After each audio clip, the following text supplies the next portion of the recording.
Hey everybody, Crypto Mentor 99.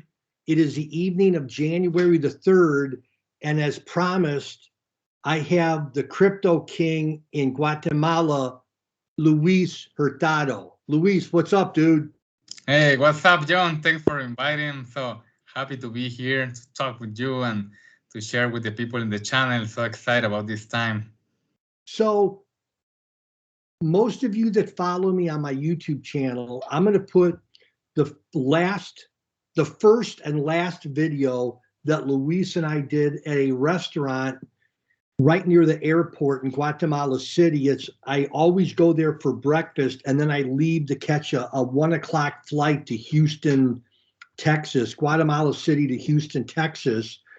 And Luis and I haven't caught up in a while. So we've been talking about 45 minutes, and I'm like, we got to do a short video for the listeners. So, Luis, talk a little bit about the what you're interested in 2022 as far as cryptos, the metaverse, NFTs, etc. Just give us a snapshot of what you're looking at and what you're excited about.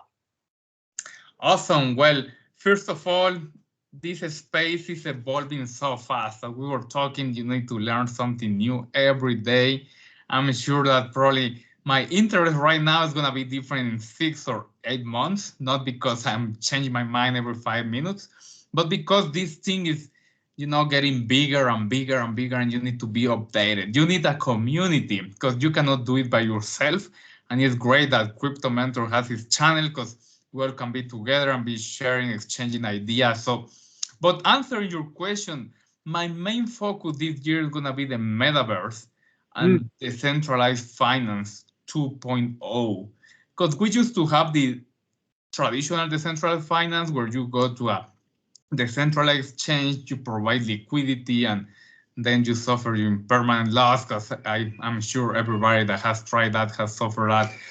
But now that space is evolving a lot, and we will have a different kind of returns, something that's gonna sound crazy for any people that can, just understand the kind of return that we can have with that. And also the metaverse is a space that is evolving so fast. And you need to understand that we just follow the smart money. And the biggest companies, a lot of biggest companies like Adidas, like Nike, many big companies are going deep into the metaverse. They're putting millions of dollars. Binance is putting millions of dollars in some projects that I'm following also. But if you don't go deeper there, you're gonna be, at the end, you're gonna be in the metaverse where you're not gonna have ownership over the ecosystem. You're gonna be a user, you're gonna pay to be there, and probably it's not gonna be as fun as if you are early into this space. This is evolving so fast.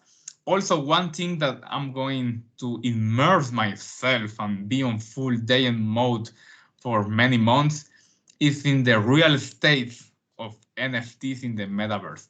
Last year, I was watching sand when the virtual lands were worth $40, $50. Now, if you go to OpenSea, they are worth $11,000, the cheapest one probably. The price of today is not the price of tomorrow. So the real estate is a real business. At the beginning, I thought it was something, it was stupid for me. I mean, I'm not going to put my money on that virtual game. But after some months, I realized it's a trend. And whether you like or not, the metaverse is going to be $1 trillion industry. So we are early. That's the good news for everybody here. We are early, and we can do a life-changing money in this time. So hang on, Luis, you just had a mouthful. So you're saying that this industry obviously is changing and evolving so fast that we say in the United States, you need to keep on top of it and keep on doing some research because it's changing and evolving so much, right? Yeah, correct. And then you said that decentralized finance 2.0 and the metaverse, kind of, you've got your eyes on that for 2022, right? That's correct. Just give me a minute. I have low battery in my computer. Okay. And guys, I did not say this when I introduced Luis Hurtado, the crypto king in Guatemala. Luis also trades Forex, and he's honestly one of the smartest guys I know in Guatemala.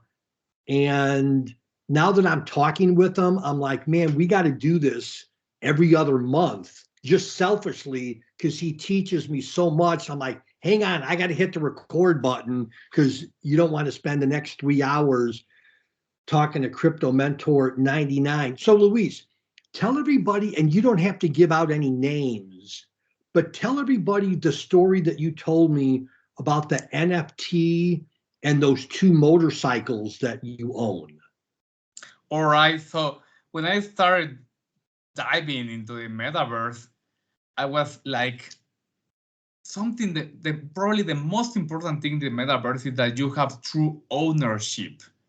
It's not just having a character or something in the game. You have true ownership, and that's what we need to recover. And part of my philosophy is that if you don't own it, then you become a slave. If you get the power to somebody to feed you, you are giving the power to somebody to make you starving.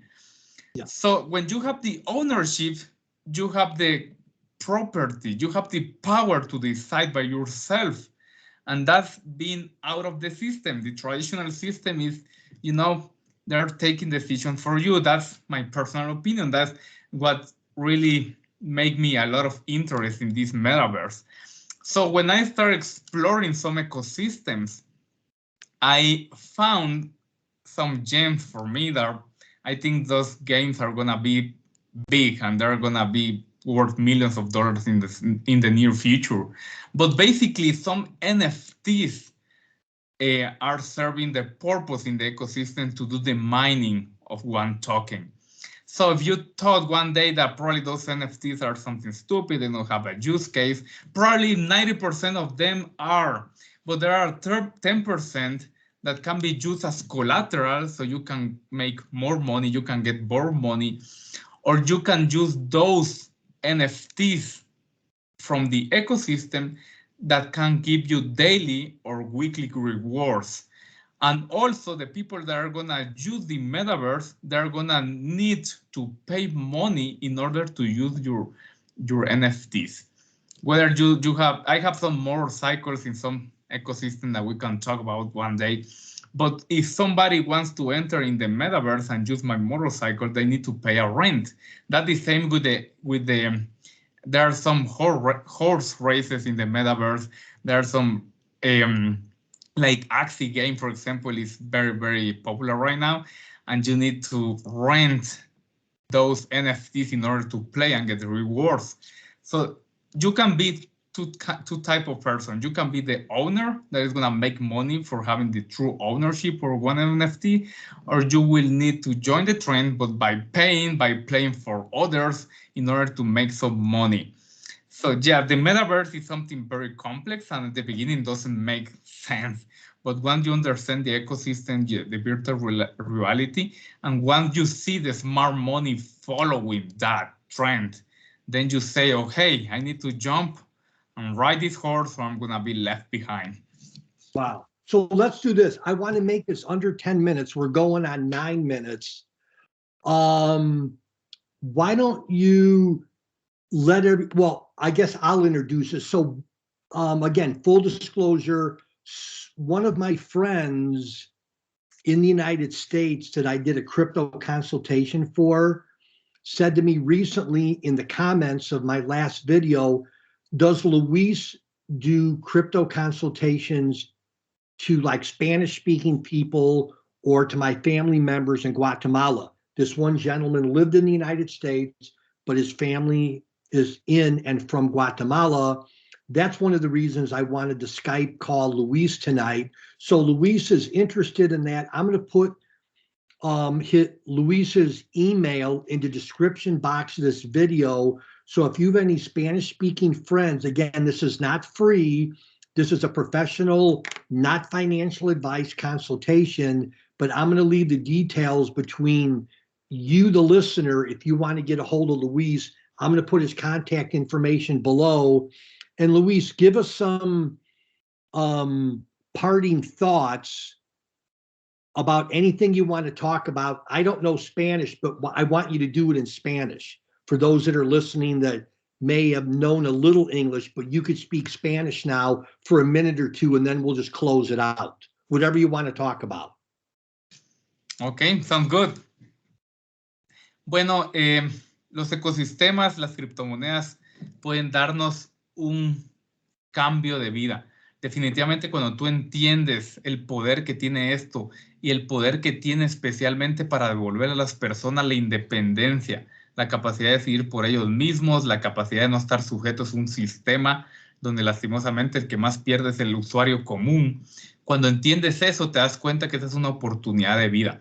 Ahora, esto apenas está comenzando y siempre hay mucho food, hay muchas noticias que van a hablar en contra de esto, pero una vez entiendes que esto es el futuro, que el blockchain, que el Metaverse y que las tendencias que estamos viviendo son el futuro, es necesario que tomemos acción. Yo lo tomé hace mucho tiempo y definitivamente que no me arrepiento ni un segundo de haber dado el paso adelante. Ahora no es fácil, es un sistema complejo, necesitas estudiar, necesitas estar al día, pero con la correcta educación y con los deseos de salir adelante, puedes darle un cambio de vida y no por nosotros.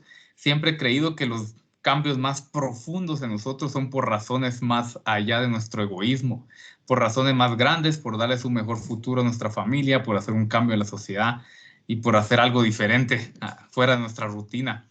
Así que gracias por escucharme, es un placer y pues espero que muchos latinos puedan unirse a este movimiento. La tendencia apenas está empezando, aunque muchos dicen ya es tarde, apenas está empezando. Podemos tomar acción o podemos esperar 5 o 7 años cuando pues tal vez no sea tan temprano. Awesome. Luis, I love you. Hey, listen, stay on the line. I'm going to stop the recording, okay?